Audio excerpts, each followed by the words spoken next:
Hello all, ఈ వీడియోలో beast race movie review అయితే తెలుసుకుందాం. రీసెంట్ గానే ప్రైమ్ వీడియోలోకి అయితే స్ట్రీమింగ్ వచ్చింది. తెలుగు డబ్బింగ్ అయితే లేదు, ఇంగ్లీష్ అండ్ అదర్ లాంగ్వేజ్ అయితే ఉన్నాయి. సబ్ టైటిల్స్ తో కూడా చూడొచ్చు.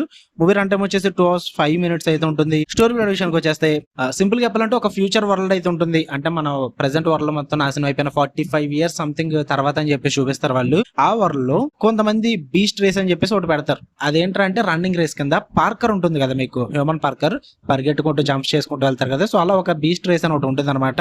అందులో సీజన్స్ అయితే జరుగుతుంటాయి. ఆ రేస్ ని కండక్ట్ చేస్తూ ఉంటారు ఒక పెద్ద గ్రూప్ అన్న వాళ్ళు. ఆ రేస్ లో హీరో పార్టిసిపేట్ చేయాల్సిన సిచ్యువేషన్స్ అయితే క్రియేట్ అవుతాయి అనమాట. అసలు ఆ రేస్ ఏంటి, మరి హీరో ఎందుకు పార్టిసిపేట్ చేయాల్సి వచ్చింది, అసలు ఏం జరుగుతుంది ఈ వరల్డ్ లో అనుకుంటే ఇవన్నీ తెలుసుకోవాలంటే మీరు మూవీ చూడాల్సిందే. ఓవరాల్ గా నాకు ఎలా అనిపించింది అంటే ఓన్లీ ఆ పార్కర్ రేసులు తప్ప ఉన్న మూవీ అంతా కూడా రాడ్ అని చెప్తాను నేను. లిటరల్లీ రాడ్ అస్సలు వర్కౌట్ అవ్వలేదు. ఎందుకంటే కాన్సెప్ట్ చాలా డిఫరెంట్ గా అనిపించింది. ఆ ఫ్యూచర్ వరల్డ్ సెటప్ గానీ, అందులో బీస్ట్ రేస్ అన్న కాన్సెప్ట్, ఆ రన్నింగ్ రేసు, పార్కర్స్ ఇవన్నీ కూడా డిఫరెంట్ గా అనిపించాయి. అండ్ ఆ రేసులు కూడా బాగున్నాయి చూడడానికి. గట్టిగా మీకు ఒక 4 రేసెస్ ఉంటాయి దగ్గరగా. ఈ 4 రేసెస్ కూడా చూడడానికి చాలా బాగుంటుంది. బాగా ప్రెజెంట్ చేస్తారు. అడ్రినలిన్ రష్ అయితే క్రియేట్ చేస్తారన్నమాట మీకు. బట్ దాని చుట్టూరు నడిచే డ్రామా ఉంటుంది భయ్యా, బాబా కలగండం అని చెప్పొచ్చు. అస్సలు నచ్చలేదు నాకు. క్యారెక్టర్స్ గానీ, వాళ్ళ మధ్య జరిగే సీక్వెన్సులు గానీ, ఆ డ్రామా గానీ, ఆ ట్రైనింగ్ సీక్వెన్సెస్ గానీ, ఇవన్నీ కూడా చాలా ప్రిడిక్టబుల్ గా, చాలా అన్వాంటెడ్ స్టఫ్ గా నడుస్తూ ఉంటుంది. అదంతా కూడా ఎక్కడ వర్కౌట్ అవ్వదు, ఎక్కడ గ్రిప్పింగ్ గా కూడా అనిపించదు.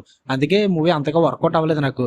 ఓన్లీ ఆ రేసింగ్ సీక్వెన్సెస్ చూస్తానంటే చూసుకోండి. రేసింగ్ అంటే ఇవేం కారు లేక bike A type of racing కాదు, జస్ట్ రన్నింగ్ రేసులు అనమాట. బట్ ఇంట్రెస్టింగ్ ఉంటాయి. ఓన్లీ ఆ రేసింగ్ సీక్వెన్సెస్ చూస్తానంటే చూసుకోండి, ఫార్వర్డ్ చేసుకుంటూ. లేదంటే లేదు. ఉన్న మూవీ అంతా చూడడానికి అయితే నాట్ వర్త్ ఇట్ అని చెప్తా. నాకు అంత ఇంపాక్ట్ఫుల్ గా అనిపించలేదు. పర్సనల్లీ నా ఒపీనియన్ మాత్రమే. మీరు చూసుకుందాం అనుకుంటే చూసుకోవచ్చు, అది మీ ఇష్టం, మీ ఓపిక. అది నాకైతే నచ్చలేదు భయ్య మూవీ. మీరు చూద్దాం అనుకుంటే ట్రై చేయండి. ఫ్యామిలీతో అయితే కొంచెం ఇబ్బంది పడే సీన్స్ ఉన్నాయి, జస్ట్ స్కిప్ ఇట్ అంతే. ఫ్యామిలీతో చూసే అంత గొప్ప మూవీ ఏం కాదులేండి, జస్ట్ స్కిప్ చేసిన ఫ్యామిలీతో అయితే చూడొద్దు. కొంచెం అడల్ట్ కంటెంట్ అక్కడక్కడ ఉంది. సో చూద్దాం అనుకుంటే ట్రై చేయండి. ప్రైమ్ వీడియోలో ఉంది, తెలుగు డబ్బింగ్ అయితే లేదు. ఓకే, మీకు వీడియో వస్తే లైక్ చేయండి, షేర్ చేయండి, మీ ఒపీనియన్స్ కూడా కామెంట్ చేయండి. ఎందుకు బ్రో ఎలాంటి రివ్యూస్ పెడుతున్నా, కొంచెం మంచి పెట్టచ్చు కంటే నాకు ఎక్కువ టైం లేదు సిరీస్ చూడడానికి. సో ఈ గ్యాప్ లో మూవీస్ చూడడానికి టైం ఉంది. అందుకే కొత్తగా వచ్చిన మూవీస్ మాత్రం రివ్యూస్ పెట్టేస్తున్నా వరుసగా. సిరీస్ నేను చూస్తా, టైం తీసుకుని నేను రివ్యూ పెడతాను, కంగారు పడద్దు. Okay, bye.